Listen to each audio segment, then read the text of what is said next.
గోండు గొంతులల్ల పాట కుమరం భీమంటే తూపాకి తూట బువ్వలేనోళ్ళ తన్లాట ఈ భూమి కొరకే నడిసే పోరుబాట అడవిల సీకట్ల దీపమై అగ్గి రవ్వలే మెరిసేటి రూపమై అగ్గి రవ్వలెక్క మెరిసిండ్రు అదే నేల ఈ ప్రాంతం తెలంగాణ అంటే ఉట్టి మట్టి కాదు ఇది ఒక పోరాటాలకు గడ్డ కొమరం భీం ఆయన కూడా ఏం చదవలే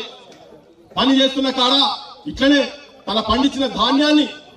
కుట్రపూరితంగా మోసపూరితంగా తీసుకుపోతుంటే నేను పన్నులు కట్టలేను పన్నులు కట్టే పరిస్థితి లేదు కనీసం నా ఇంట్లో నా కుటుంబం పనిచేసింది వ్యవసాయం చేసింది నాట్లేసినాం